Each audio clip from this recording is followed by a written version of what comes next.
Hi, folks, and welcome to our Sachs Cannabis Advisors webinar to update you on the latest and greatest information on what's going on in the tri-state area concerning cannabis. And I have some really wonderful guests I'm going to introduce in a minute, but let's talk about the agenda. So these topics we may or may not get to today. The purpose really is to have more of a dialogue. And my guest today and myself, we're going to talk about an overview of the new rules set forth by the CRC.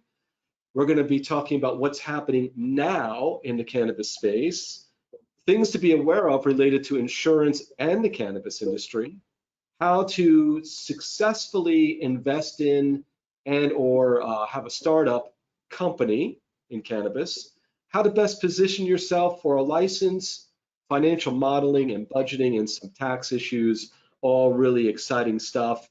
And now kind of to the next slide of the folks who are going to be speaking today. Myself, Todd Polinack, I'm a partner at Sachs. I'm leading the Sachs Cannabis Industry Group, as well as my friend Adam Holzberg, who's a senior manager with Sachs, leading the Sachs Cannabis Group. And I also have two guests today, John Perro from Zuber Lawler. Did I say it right, John? Yes. Okay, I get 50 cents then. You said if I said it right, I get 50 cents. And Max Mead, also, Max, I think that John said your name was Meady. Max Mead with Brown & Brown, who is with Brown & Brown, who's a cannabis insurance advisor. And we're going to be talking to you about all the different things that were on that list and more. And so I'm going to kick it off by asking John, can you tell us a little bit what's going on now from your perspective in what's happening in New Jersey, New York, and the rest of the world in cannabis? Sure. Happy to, but Todd, I got to start off with the customary prayer to the video chat gods, right? May our Wi-Fi connections be sturdy, Amazon Prime somewhere else, and our dogs be quiet. Okay.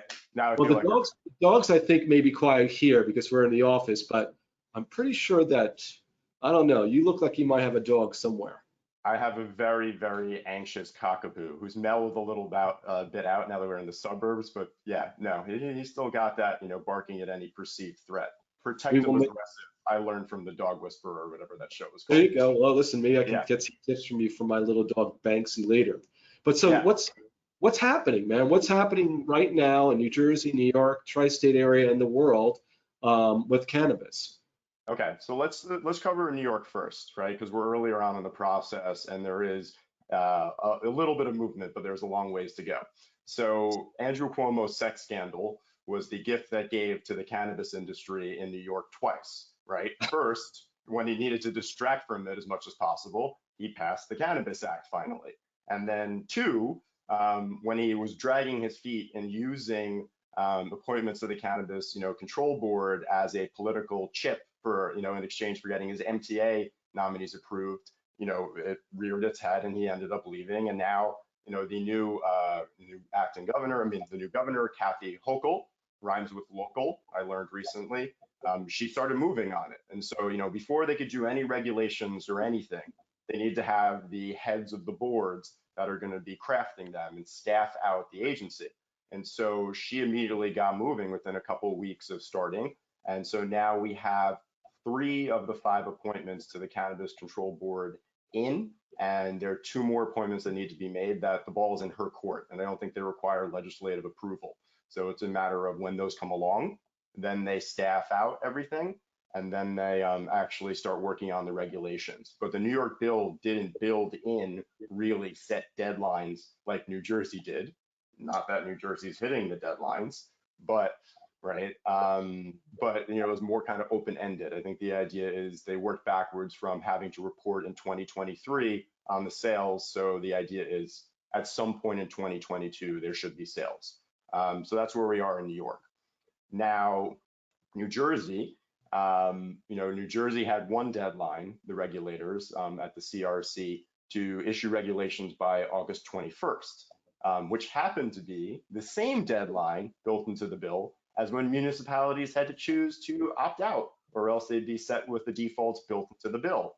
And so they dropped temporary partial regulations on August 21st. And just to give you a sense, there were 160 pages, where regulations in mature market like Colorado are 430 plus, as I found when I'm helping my clients there. And so there's a long way to kind of go in terms of where they need to be with the regulations. And because of that synchronized deadline, municipalities don't want to sign up if they don't know what they're getting into. And so I think MJ Biz Daily stats said that 70% of municipalities in Jersey opted out. Only a couple really interesting ones opted in, like my former home, Jersey City, where the youthful mayor couldn't stop tweeting for years about how much he loved smoking weed in his college dorm room and how excited he was for legalization and hosting it in Jersey City. And so where we are now was I was hoping that there'd be more progress on the regs when they just had their September meeting. There was not. And so more regulations will be coming for distribution and delivery services specifically. And they're ramping up for the acceptance of applications. But just this week, I saw a couple days ago, a source from the commission said that they're not coming imminently in terms of accepting applications. So, and the other thing I'll say is the anticipation is because they're not where they need to be. And for the record, I don't envy their jobs. It's not easy being built into these deadlines at all. And I do think that they're doing an admirable job with the cards that they're dealt. But it's, I think it seems like they might mimic, which all these states that come along later, look at what earlier states did is, look, built into the industry automatically, cultivation has to come first, right? There has to be marijuana grown to sell and, manufacture and convert. And so it seems like they might lead with accepting applications for cultivation. But the important note on that is that's the only one of the license types that's capped at the state level. Right. They're only going to allow 37 of those licensees in the first 2 years. And so that could sort out all sorts of issues. The MSOs, the multi-state operators, the big 12, companies, I think is where they are around 12 from all across the country, own virtually all of the licenses for medical marijuana, and they're going to kind of be grandfathered in. But then you never know. I mean, issues with supply, which has happened in a lot of places. And just the random note I'll make on that is, unforeseen things. Like, so Hurricane Ida, Acreage was building out a Titanic facility in anticipation of what they would have to do for supply, because they need to justify to the state that they can meet it. And Hurricane Ida crushed that, construction that they were working on, and will definitely impact their ability to potentially meet demand in the beginning of 2022. So that's where we are currently. Okay, so we're making progress, but there's a lot that needs to be done. And the timeline, we just missed a deadline for accepting applications. They're now locked into a deadline for sales in February, because 6 months of when the regulations dropped. But as the deadline they just missed showed, they're not necessarily going to hit them. And there aren't really consequences if they miss them. What would those consequences be, John? There's really, potentially, like lawsuits, but it's not. It's also like a writ of mandamus, which is, I'll spare you. But there really aren't, they can miss deadlines, right? And be prepared for delays. As snatching defeat from the jaws of victory, which is what I currently refer to Chuck Schumer's federal legalization bill. I think that New York and New Jersey are good at snatching delays from the guise of efficiency. And so be prepared, right? We don't have decisions on the 2019 medical marijuana license applicants. And why? Because when they opened up the round and people submitted and they closed it, they couldn't open certain PDFs.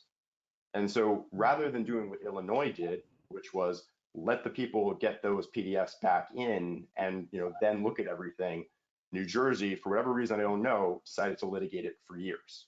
Okay, so be prepared for delays and be prepared for litigation that's going to cause delays. And I could get into that more later as to the issues that I foresee that will result in litigation. Hey, thanks, John. Guys, if you're not speaking, put yourself on mute so there's no feedback. So I'm just giving you that little bit of information.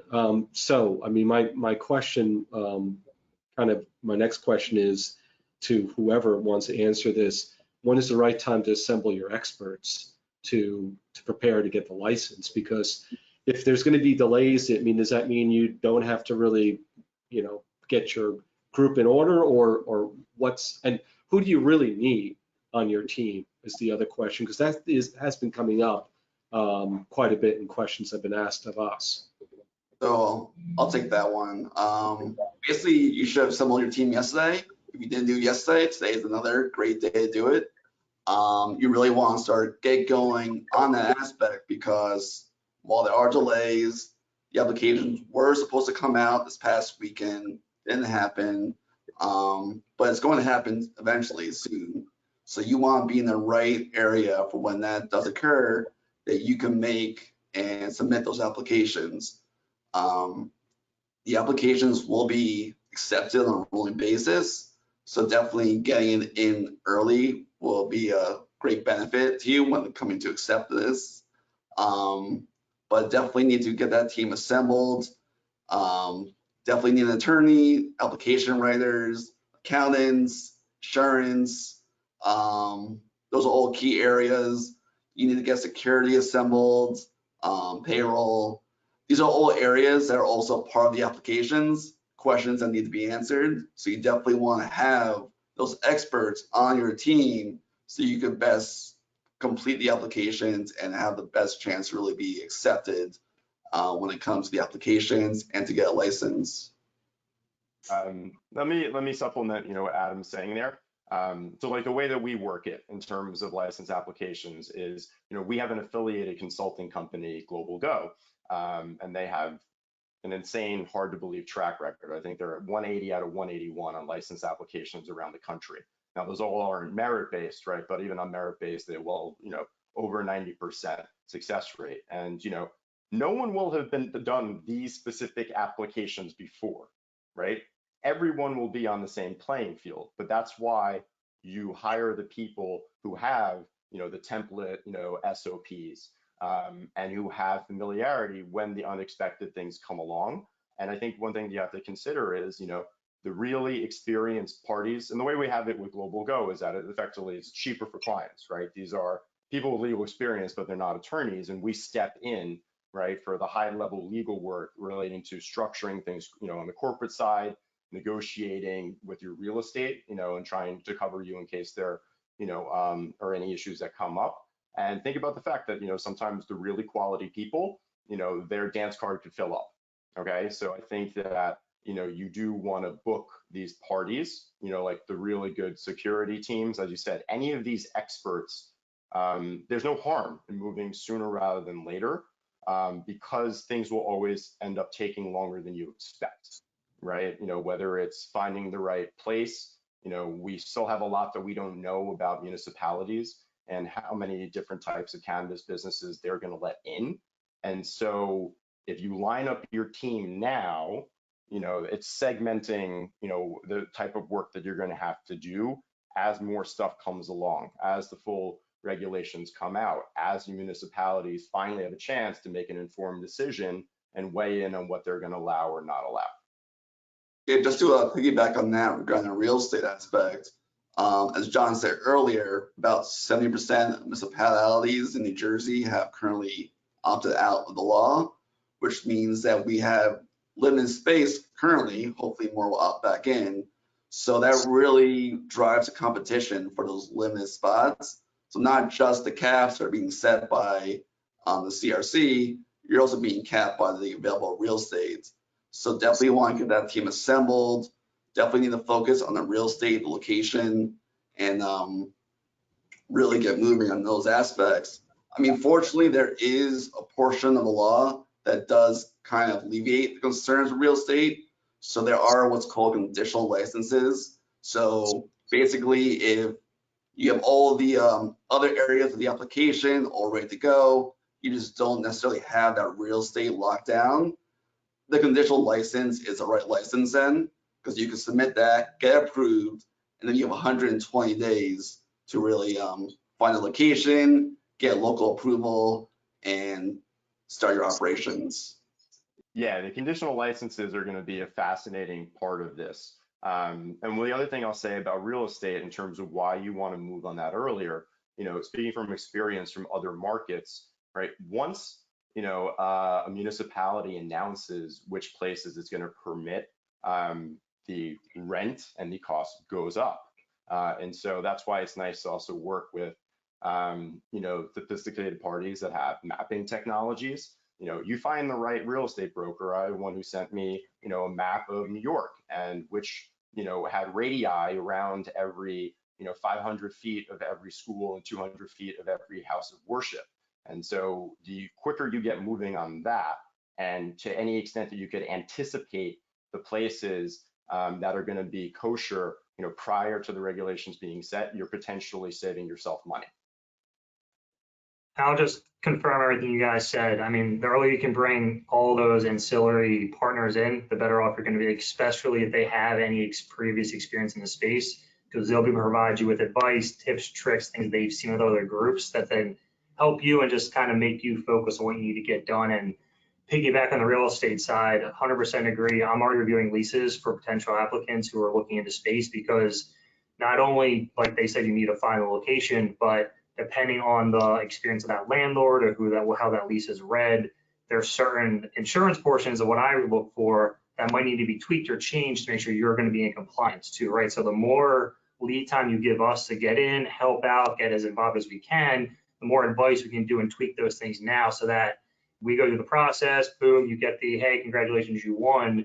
You have all of us through that process with you up to date. So now it's boom, we're ready to go, versus you win and now it's like, hey, Max, hey, can you help me get insurance now? And now we have to wait. Now we're behind, right? So the more proactive, the more you can engage us early, the better off everyone's going to be in that process.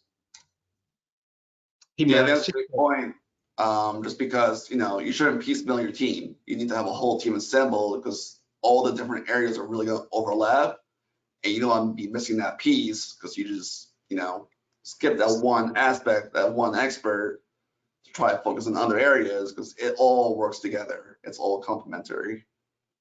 Max, I want to interrupt for a second, because I do have a question about insurance. I've spoken to some, and I'm not just putting a plug in for Brown and Brown, but I've spoken to a bunch of different insurance companies, and there's some who say they'll absolutely never touch cannabis. Well, I mean, why is that? I guess is my first question. And second, why is a company like Brown and Brown doing cannabis? I mean, does it have something to do with the law, or does it? I mean, what is it? Give me that perspective. Yeah, no, it's really company to company, right? I mean, I've seen companies like us who are in, I've seen others, just like you said, more conservative in nature. Truly, kind of company to company. Brown and Brown, we see where this industry is headed. I started working now with cannabis companies for the 4+ years, so it's really one of those areas where we understand the industry, we see where it's progressing, we want to be able to help. We have a lot of individuals like myself who work with emerging industries. My colleague right next to me does a lot of renewable energy work, right? So we like to be able to help industries like this and provide our expertise, provide our ability as Brown and Brown to kind of take that. We want to be considered almost your outsourced risk manager, right? So we want to take that hat off of your plate and let us kind of do what we do. Any of those questions, concerns, changes to the company that you want to discuss, use us for, right? And it's been awesome being able to do this across the country. That's one of the unique things about Brown and Brown is we are a little bit more on the forefront of working with industries like this who are up and coming, becoming much more mainstream. And I think that's where it's very unique, especially in our seat, right? We've been able, most of us have worked in other country or other states across the country, right? So being in here, this is where our home is, right? Seeing it come here, it's very unique, and be able to help out those looking to continue to progress the industry. I mean, I love it. It's one of the most rewarding feelings is talking with groups, hearing their backstory, hearing why they want to do it, and then helping them do it, right? It's a very cool and unique experience, and not a lot of other people kind of get to work with. Yeah, I just want to say, right, not to, plug Max, I mean, he's the handsomest man in, cannabis insurance. We all know that, right? I could tell. you don't mess around with insurance. You want to find someone who knows what they're doing and is experienced in the industry and has really thought out the angles. And the other thing I'll say about that is banking. There really are only certain banks that service this industry. We know who those are in New Jersey.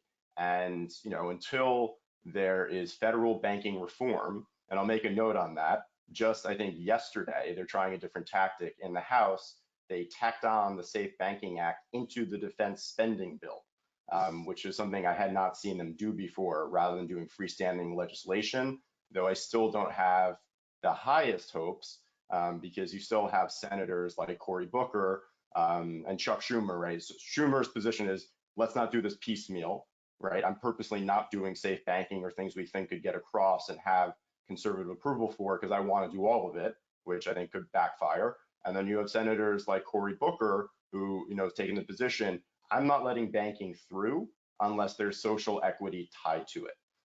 And so it's interesting. So I don't know how hopeful I am that banking reform is going to happen on the federal level soon, which will open things up. So find the right banks. So you're not just sitting on wads of cash under your mattress, because they're banks that won't take your money. And you got to be very, very careful about what you do with that. Certain banks, if they sniff out that you are, pun intended, sniff out, puns always intended. If they sniff out that you're that your bank accounts relate to, to the cannabis industry and they're tied to you personally or whatever, there are all sorts of situations where people, their bank accounts get shut down, not just for their business, but personally. So be very, very careful about insurance and banking. So John, you just to go back for a minute, you do have a passion for cannabis. What's been your experience, not personal experience, what's been your experience as an attorney in this space? I didn't really give you enough time just to share a brief bit of your bio, so I figured I'd throw it in now. 10 seconds. Sure. That's really 10 seconds. 10 seconds. Crap. I was going to say, as an attorney, we always like to talk about ourselves. And boom, I lost my 10 seconds. No, Okay. I'm glad, I'm happy, that I'm with a firm, Zuber Lawler, that has been in this industry for 15 years, dating back to the early days in California. And we have experienced cannabis, with 45 attorneys, we handle anything that our cannabis client needs.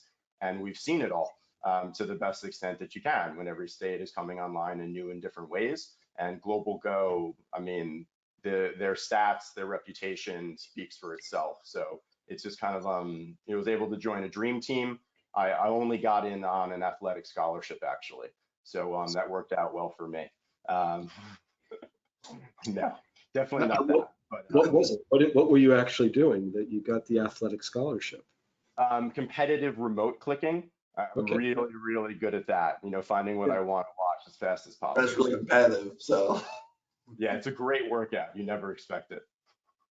So a few questions have come in, and by the way, if you want to, you can submit questions. I'll be going through them, but I want to kind of, as they're coming up, give you a few to throw out to the group.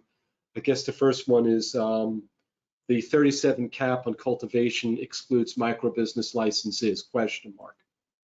yeah, it does. Micro businesses are separate from the cap. So 37 cultivators is its own thing just for standard license. But just gotta remember that the ATCs that are existing are going to try to expand to recreational. They are cultivators also. So I think there's 12 of them right now. So that's potentially 12 of the 37 already taken. So when you look at the 37, it's really more 25 potentially for the next 2 years. Got it. Yes, and the ATCs crossing over, in order to do so, need to essentially convince the CRC that they have the supply to do that. Hence the Titanic acreage, internal interior, grow op that they were building out. So yes, they are going to have. They most likely will start sales before everyone else, and they're going to have massive amounts of supply best that they can. Are the conditional license income cap of 200,000 single, 400,000 married discriminatory?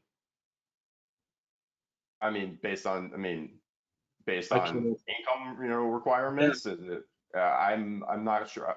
Maybe they're saying that it's discriminatory against people who make over $200,000.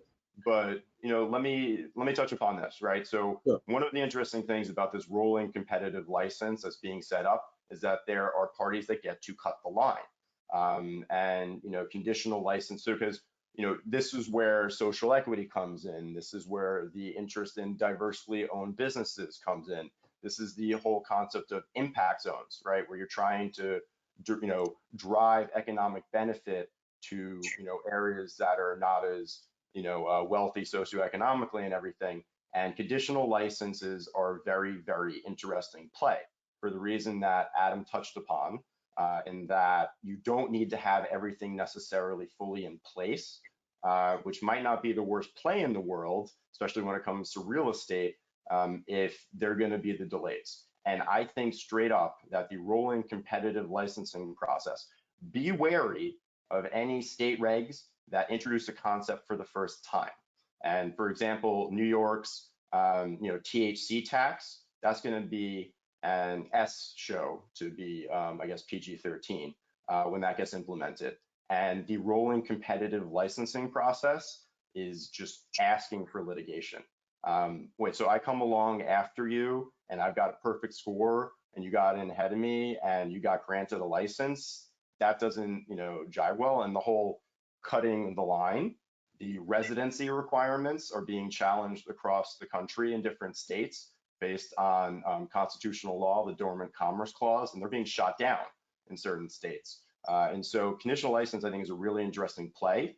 I think the impact zone is a really interesting play, specifically about employing people from nearby impact zones versus having to hit any ownership requirements if you do that. And so it's an interesting concept. It could be a lot more complicated than you think, but these smart strategic parties, with the right type of team, they'll figure out ways to gain an advantage strategically. So just to answer, someone just came in and said I came in late. Are we talking New York or New Jersey? I think we're talking primarily New Jersey, at least the answers to some of these questions, but they also pertain to New York. The 200,000 for conditional licenses is specifically New Jersey. That's not, we don't know enough about, New York and how that's really going to play out yet. And someone wanted us to put a pitch in that the services of a professional engineer to ensure the infrastructure of the facility can support the operation is also another part of the team. So whoever the engineer is, more power to you. Come join the team. To the team. Thank you for that completely unbiased post. This is a question from, it's a pretty long question. I'm going to try my best to read it. It goes on for a couple of pages. I'm a board certified physician with expertise in clinical pathology, laboratory medicine. My Connecticut-based practice is looking to establish a lab for cannabis testing, purity, potency, heavy metal testing with all of the associated testing panels and protocols. Is there, getting to it, any mechanism for SACs and associated counsel insurance advisors to provide a formal guidance on how to establish this branch of our practice? That may be something just to take offline, I think, right? But can anyone speak a little bit about that? I think you know what the question is that he's asking. This is about, I guess. This is where you need a team. And I mean, I'll take it offline. Sorry, Max, go ahead. Yeah, no, I was just gonna say same thing. I mean, that's sounds like a much longer conversation, but I insure testing lab, so that's a conversation we can easily have and just go through your plans, what you're trying to do. Again, where the insurance can come into play or how we can tie it into your other operation, right? But that's definitely a offline, let's get on a call and kind of strategize kind of what your game plan is. And I'll just add in, you should go for it, right? Because people overlook testing. What happened in Massachusetts was every other facet of the industry was set up and there weren't enough testing facilities. And so there ended up being a delay. So could be a good play, all right? People overlook it, with all the other shiny licenses, make your move. Make your move in labs. Okay. This one I think is for Adam, but it could be for any of us, I guess. what are the accountants' views of 280E in light of 47(1)(c? Question mark. Also, do they believe that if a business is established in a QOZ, it could qualify for the tax benefits? It's interesting. There's a lot of acronyms there. I'm not sure if everyone knows what 280E or 47(1)(c or QOZ is. So maybe guys, whoever's answering this, at least define what those are for the folks who are listening who don't know what those are. A lot of numbers and letters. I could answer that one. So 280E is part of the tax code where it essentially says if you're trafficking cannabis, buying or selling, you cannot take essentially any operating deductions. So what that means is your taxable income is literally just your gross profit. So your revenue less your cost of goods sold, you pay tax on that. Whereas all other companies then get to deduct their operating expenses, bringing down their taxable income much lower and paying tax on that. So for cannabis companies, they're paying much higher tax rates, could be well over 80% of their net income because of this tax law. Now, so 471C is a new part of the code. This came about from the new tax law that came about in 2017, 2018. So basically this area of the tax code is regarding inventory. So a big part of strategy for tax on cannabis is really how to increase your cost of goods sold, how to increase your inventory costs to increase your deductions. That's really the strategy when it comes to cannabis for taxes. So 471C essentially says if you're under 25 million receipts, you could choose to deduct, essentially you could capitalize costs in the inventory based on your books and records, however you want to do that. And that's important because where you are in the supply chain, 280E is more or less impactful. So cultivators, manufacturers, 280E is not, it's gonna be an impact, but not as much as a retailer where the impact can be much greater. So if you're a retailer, 280E is going to be a significant impact on your business. So the thought is 471C could potentially, you could essentially say your books and records are going to follow cultivator, allowing you to bring more costs into inventory, higher deductions, and essentially reduce your taxes. The issue with that is this is completely untested. The IRS has already come out with guidance saying they don't believe that you can use 471C to take a non-deductible expense and make it deductible. So the IRS has already planted their flag on what they believe. So going down this route is definitely going to be a challenge. It will definitely go to tax court. But at the same time, it is an area where the tax court could rule in favor of the cannabis companies, depending on how they utilize 471C. If they try to capitalize all your costs in the inventory, that's not going to fly. But if you're strategic about it, smart about it, potentially this could be an area that could be extremely helpful for cannabis companies until 280E is no longer applicable for cannabis industry. That's also, case by case basis on how the strategy really plays there. I think the other question, you said QOZ, so that's a qualified opportunity zone. I don't remember the full question on that, but I think it's about the tax breaks. That I'm not 100% certain. I don't think that's really been tested yet or really brought out as where that will apply or not. So essentially with a QOZ, you could park money in these qualified zones and reduce your capital gains taxes. It is a way to defer your taxable income from prior sales. How it works with the cannabis industry, I think it remains to be seen, but based on how it's worked in prior cases and other areas, the IRS is usually pretty unfriendly to cannabis. So it makes sense that it probably won't work, but I think it's another untested area A lot of areas with tax when it comes to cannabis are untested. There's just the unfortunate reality of the situation. There really is only one proven way so far that survived the tax court, and that's what's called a dual purpose business.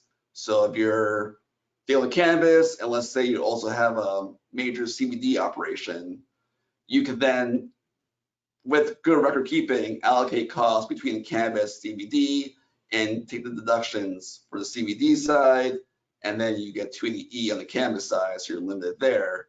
That's the only play that's survived tax court. That's also a very risky area to go down because there's been other companies that have tried that and haven't been successful. So that's something you definitely need to discuss with your accountant or tax advisor when it comes to tax strategies. Well, thank you for answering that question. Now we know what a QOZ is. I was confused. That's the most important part. Yeah, and thank Pablo Escobar for getting 280E and all those, those coke dealers. I think it was in the 80s. Those drug dealers and those fun movies. I don't know. Maybe it's not so surprising in the industry because whenever I watch those like drug movies like that, as soon as they have the big house and the very attractive wife or whatever, I turn it off because I know it's only downhill from there. So I guess it's not surprising that I'm in the industry, right? Of course. So another question that came in is, I thought banks, because they're federally regulated, are not they're not options for cannabis, only credit unions, correct? Not correct. Nope. There are certain banks that have risk appetite and have entered the cannabis industry. Some of them, one of them I know specifically requires you to have a tie to New Jersey, but there are other banks. It's risk appetite. Some of these banks that I've met, when I met these contacts, they're like, yeah, we were servicing the pornography industry. I was like, okay. So it's okay. So you have an appetite for risk in general, and then they saw opportunities here, right? They're early market entrants. So credit unions, certainly, they're more, but banks also. The latest statistic I saw is actually that bank participation was kind of flat. So you got to find the right people. I think our last webinar we had John from Valley National Bank present, and they're an option. So they're out there. Another question came through, which I don't know how to answer this one. Will THC tax drive growers and consumers to better focus on and appreciate high tepid mid-level THC chemovars? I think I know what the question is, but can maybe you help? I guess, so if you're going to be taxed on high THC, are you going to be focusing on something other than just the THC, I guess? But can anyone want to take a gamble? I could take a stab at it, right? So one thing that was an interesting point that I heard about a podcast is you have to keep in mind that the cannabis these days, the marijuana these days, is so much unbelievably stronger than what boomers were messing around with in the 70s. And so one point I heard someone make was that that's better for those people. And then lower THC content, marijuana is also good for concentrates, right? You don't need the super high quality, high THC that the heavy smokers with a lot of tolerance are looking for. If it's lower THC and it's going to be put into concentrates, sometimes in certain states they have specific strains and then there's an expectation, but that opens it up. One thing I'm particularly excited about, and our firm just joined the Cannabis Beverage Association, or beverages. There are right wines of weed in mature markets like California, and Colorado. And I'm really looking forward to when that hits here, because then maybe my wife will be a little bit more open to something like that. And so what I would say is, yes, there might be consequences of the THC tax, but as markets mature, the demographics shift. What we've seen in Colorado is there is a baseline of 25 to 30% of the consumers in it that are heavy users going towards heavy THC content things. And then the demographics of people experimenting, older populations, female populations, as new products come in that they don't necessarily want as high THC. So I think it's ultimately strategic based on partnerships and the demographic that you're trying to cater to. But yeah, it's going to inform strategy to some extent. So one question that did come in, I want to make sure we cover. Please discuss the application process requirements and application types for micro businesses. I'm assuming that this is New Jersey. So can we just talk through the application process, requirements and application types for micro business, and maybe to specify what a micro business is? Yeah, I guess I'll start, and then John, you could definitely fill in the blanks for me. So micro businesses are more for small operations. You're limited in your capacity to grow, how much product you can hold if you're retailing or manufacturing. It's also only for New Jersey residents, so it needs to be, and then you're also limited in where you could actually be located. You have to be limited to either the town you live in or one of your neighboring towns. Now, with that said, this is a good entry for New Jersey residents into the industry. Definitely start from a smaller scale, getting that experience. And another aspect of it is, after a year of operations as a micro business, you can then convert over to your standard license. So instead of going right for the main license, starting a little smaller, getting your feet wet with a micro business license, and then making a conversion over is not a bad idea. I know a lot of people have been discussing that as a strategy. You're also not limited by the caps being set by the CRC, so you have definitely a lot more availability and options with it as well. Yeah, to supplement, yeah, so the residency requirement is something very, very important to keep in mind for micro business applicants. Then there's the cap on 10 employees, 2,500 square feet. I think that there are some vertical things built into the regs in terms of 2,500 square feet and how you could grow. Sort of height, yeah. Yeah, they got that specific, but also, keep in mind, you're capping your profitability in certain respects for that first year before you go full. So you want to have the capital to cover that in case it results in, any types of losses. But yes, I know that there's a lot of interest in that, but some experienced hands, on the team are like, that's, people are going to go for it and they might realize that it's more capital intensive than you expect and you're capping your profitability. So I still think that you need to have decent capital to bridge that year plus, right? Or even more if there are delays before you can go full license. Then I'll just dig into the one. I know it's a long application. We're hoping for the full rundown of what everything's required. In any of what you're applying for, there is a statement in there that I've been helping with, at least discussing around securing or putting together the plan on how you're going to secure the liability insurance for your cannabis business, right? So again, a lot of people might think that's a check a box, cool, like we know we can do it. Again, I always recommend plan it out more than just that, right? I'm working with groups now to actually go through the different coverages they will need as they progress, right? From day they sign the lease, there's certain insurance they need. Day they hire the first employee, now we're adding more insurances. The day you open your doors, the day you start bringing in equipment, right? There's different stages. So don't think of insurance as the one item. It is a working, it's almost like a living, breathing part of your business, right? We're going to tweak this thing as you progress. So again, don't think of that as just a check the box. That should be a full conversation with myself, somebody else you're comfortable with, to again, strategize that out so I can be involved with you guys. So, hey, looking into a lease to sign in October, well, you're going to need insurance the day you sign that, right? So again, we're all preaching proactive measures are the best way to kind of keep your team, keep your application kind of moving in the right direction. So Adam, I know that this may be a question that everyone else can answer, but another very interesting tax person asked, what about the 199A deduction for cannabis operations? All right, so for those who aren't aware, 199A also came back from the new tax law. Basically allows those who aren't necessarily C corps, so partnerships, something of that nature, get an additional deduction on their 1040 on their personal return, up to 20% of the operating income. This was a way to kind of bridge the gap between the corporate going down to 21% the individual rate being 37%, kind of bridging that gap between the two there. As for instance, partnerships are taxed at the personal level. You're not taxed from a partnership level. So this has been an area that's been discussed also.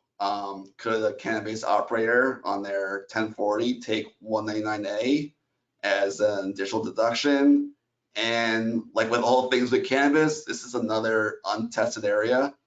Hasn't gone to tax court regarding this yet. There's been definitely mixed opinions on this, on whether or not you could do it, you can't do it. I think it's safe to say though, if you do choose to go down this route and you get audited, the IRS is definitely going to challenge it. So just be aware of that. But that's an area that, you know, needs to be discussed with your tax advisor. That also plays a part into your entity formation, whether you want to be a C Corp or LLC. The LLC gets this benefit, but potentially may not be able to take it. So just another area that really needs to be discussed, you know, the specifics with your tax advisor. Question, guys, came in. Are you guaranteed a license when you convert from a micro business to a standard license? Guaranteed. I don't think so, no.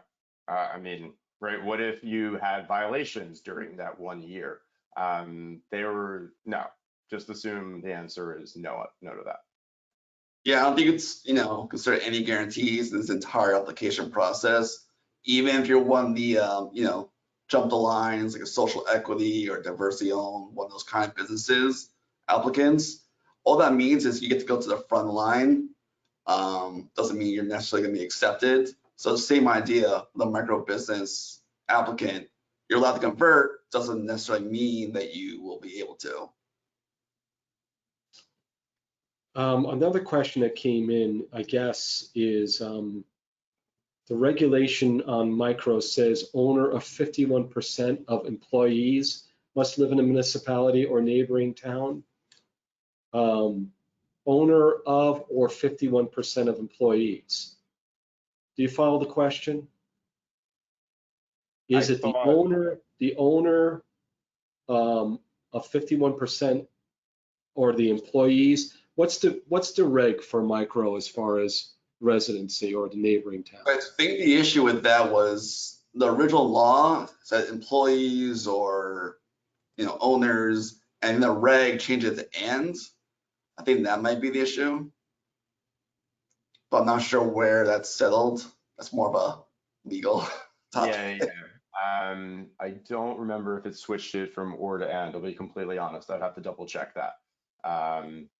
We don't know everything off the top of our heads, and be wary of people who say that they do. Don't trust those people. Don't trust the people who say, I know everything. Let's see, who do I know who says that? Apologies if this has been asked already, but have the regulations and licensing applications from New York been released? That's the first question. Have the regulations and licensing applications been released in New York? For New York? For New York? No. They haven't filled out their board. They're not there. And I want to flag one other issue in advance, playing Nostradamus, is that they're going to have the same issue about municipalities opting out, right? There's a statutory deadline of December 31st for municipalities to opt out. But the difference between New York and New Jersey, New York is opting out of dispensaries and on-site consumption. I think they kind of drew the line of what is, you know, like an open, you know, obvious marijuana business. You could have a grow and have no idea that it's there. And so they have that deadline. You know, we're almost done with September. They haven't filled out the board. I think there's going to be a mass opt-out until they know, you know, until municipalities get to see more about the regs. So I think the same thing that happened in New Jersey is going to happen in New York. And think about the delays, right? That is a built-in delay there. It's taking longer than expected with the regs. Then there has to be time for municipalities, once they know the regs, to digest the regs and then have their own meetings, figure out where they're capping, what types of businesses, and so expect the unexpected and expect delays. Right, so I guess, okay, the rest of the question really relates to New York, which really doesn't have the regs or the applications out yet. So I'm not going to ask that question. The answer is no. You know, that none of that stuff is out yet. Right. We're too early. Got it. Okay, Thanks, Cuomo. thank you. This is a good one. If someone wants their wife to own the business to become a certified women business, but she is not a US citizen, but living in New Jersey for 15 years and has a green card, can she own the company? That has to be researched. Let me answer. That's you know, that's a remarkably specific question. Once again, Call beware John. who gives you you know, an answer in a flat second on that. Okay, that's what I thought.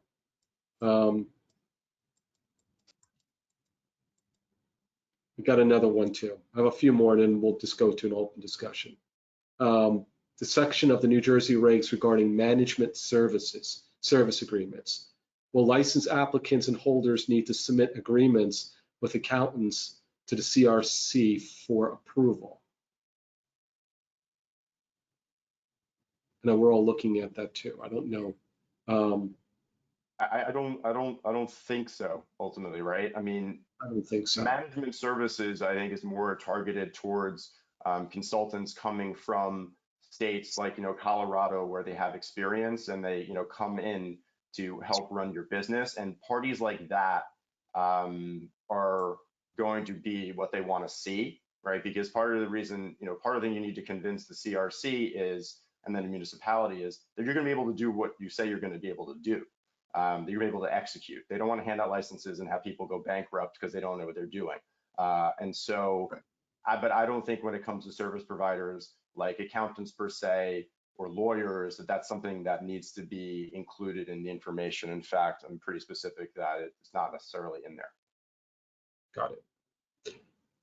Okay, there's a few more questions, but I'm going to kind of hold off a little bit because we're getting closer to the end. Just want to bring up a few more topics, but this was a good discussion, I think, on some of the questions. And there's going to be an email address that we're going to give you. If you have any additional questions that you want to ask, we can kind of circulate it to this group as well as we can answer it. And I will try to get the other questions answered as well that we didn't answer, because there were a lot of good questions.